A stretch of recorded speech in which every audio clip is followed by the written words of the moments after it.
Colin was wrong. The Packers led 10-0 in the fourth and still lost to Cleveland. They were my number one team in the league. What was weird is they had extra time to prep because they played on Thursday Night Football, and the offense was still disjointed. Jordan Love got hit hard too many times. They didn't have a lot of energy. They came out flat, and it's the National Football League. Jordan Love didn't have a lot of time. They didn't get a touchdown until the late third quarter. I thought this was a team without a major flaw, and maybe it's just energy because they lacked it against Cleveland on the road. Yep. Packers are done. Told you they're done. They're never going to win a game ever again. It's over. They've been exposed. Listen, obviously I was being sarcastic. If you thought that the Packers were great before this game, there's really no true inherent reason to believe that they're not still great moving forward, right? Like, if you believe that they were the best team in the NFL, which Colin had them as number one, at most, you would then want to drop them a couple spots, at most. But what this game does show, and this is what I discussed, this is what I talk about, because Colin made a video, so they remind me of the Chiefs from years ago, etc., etc. And I said, what this team, though, needs to learn and understand how to play is how to play situational football. And I said, Jordan Love can make every single throw on the field, right? He's just a brilliantly gifted thrower of the ball. I said, but his next evolution is being able to truly manage games, right? And the Packers need to know also how to manage the game as a whole, from just the roster itself, from Matt LaFleur, Jordan Love, most importantly. And we saw this on display. Now, you had some bad luck, of course. But I mean, with the blocked field goal, those things are always a little tough, obviously. But to me, what stands out more than anything was that Jordan Love interception, right? The score is 10-3, 3 minutes and 14 seconds to go. And you throw an interception. And that's the tough one, because this game was clearly ugly. This game was clearly muddled. It was right, like it was clearly not going 100% according to plan. So it's just, but at the same time, the Browns offense can't do anything. So it's just like, we just need to take care of the ball. We just need to take care of the ball. And we throw a brutal interception. Those are the things that you just can't have. That's how you come away with a weird, ugly win against a terrible team. And that's how you come away with losing in an ugly game against a terrible team.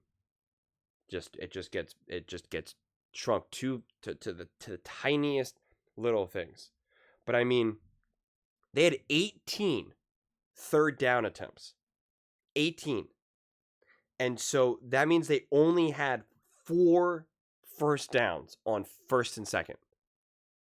Pretty wild. They were only able to get like a first down 4 times on first or second down. That is a tough existence right there.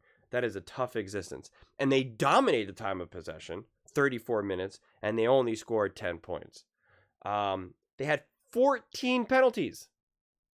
14 penalties. I think that's the most that I've seen so far, because I always look to penalties. I'm always looking to see what's the total penalties and whatnot. They had 14 penalties, to the point where I'm saying this and I'm like, did I accidentally write it? Did I actually write the wrong number down? But when you put it all together, you're just like, man, we need to be a team that still can win ugly against a bad team, because these types of games happen. And the Browns defense is pretty good. And sometimes when games like this happen and they don't blow open, you just need to manage it, and you just come away with the win. You just come away with the win. An ugly 10-3, 13-3, whatever it is. And that's okay. Sometimes that is just the job that needs to be done. And this really reminds me, I've compared the Packers team to the Eagles a lot, because I talked about how Jordan Love needs to take a page out of Jalen Hurts' book. And you just need to know when to manage a game, when it's just okay to be like, yeah, I'm not throwing for 280 yards and 3 touchdowns. Like, I don't care that we're only going to score 10 points there. Like, it's all about just getting the win. And the Eagles needed a huge bounce back game. They had a tough loss going into the bye against the Bucs last year, and everybody was like, they're going against the Browns. The Browns are a terrible team. They need to like win by like 30. And they didn't.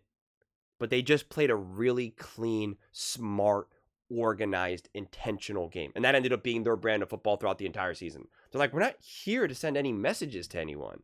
We're not here to prove to anyone that we can hang 45. Like, we're not here for that. We're just here to play high quality football. We're just not going to turn the ball. We're going to be smart. We're going to run. We're going to use our defense. We're going to ask Jalen to throw when he needs to. Like, we're just going to play smart, complementary football. Because sometimes that's what the game calls for. Of course we go into this game hoping that we're going to score 45 points. Of course we know that the Browns are a bad team. Sometimes the way how the game unfolds, just not the way it's going to happen. And that's okay. And understanding that. And it's not so much that the Packers didn't understand that, or that I felt like Jordan Love was trying to do too much. Or they were trying to force the ball too much down the field. And it was like, what are you doing? How do you turn the ball over twice in a game like that, right? Like that's not what I'm saying either. But in a game that just everything just got dragged down, that's when it's really important to just do all the little things. And when you have 14 penalties, that's not it. That's not it at all. I look at something like that. Like I could, although I don't love that interception, you could just be like, it's just one of those things, I guess. But like 14 penalties, and I don't use this lightly. I preserve this word for key moments, and I'm going to use it again for a Broncos video. Like, it's indefensible. I find that indefensible. And no duh, you lost a game 13-10 when you have 14 penalties. 14 penalties. You're going to have games when your offense can't get going.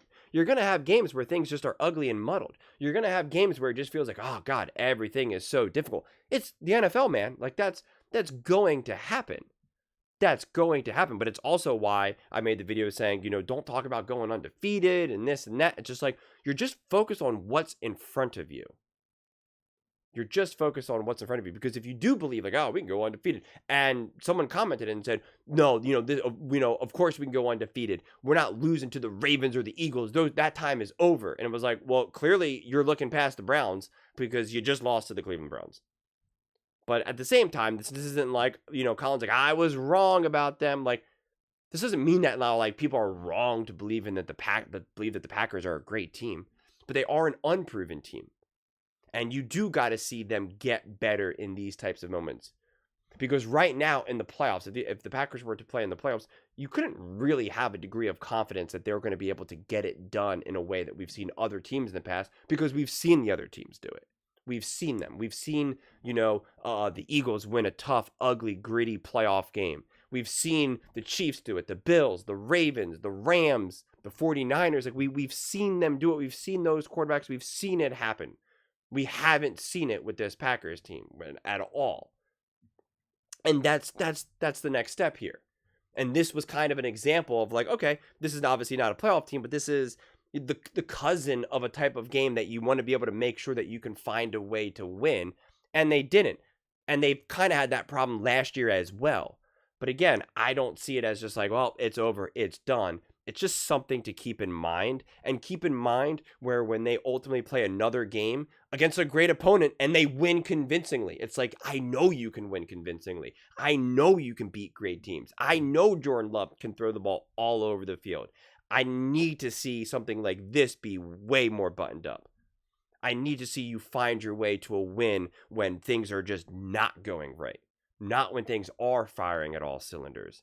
That's the next evolution. We just saw the Eagles win a game where things were not firing at all cylinders. Like, things were messy in that first half, but then they found a way through it. That's why they were able to win a Super Bowl. That's why Jalen Hurts is a Super Bowl MVP. We've seen Patrick Mahomes do it again and again and again. That's why the Chiefs have all the success that they have. Like, those things matter. We get too lost in these big, grandiose moments. We get lost too much in these big, blowout wins or exciting wins, or when our quarterback who we love throws for 4 touchdowns and 350 yards. Like, those are all exciting. Those are all awesome. But we have definitely entered an era where we just completely undervalue the importance of just managing a game.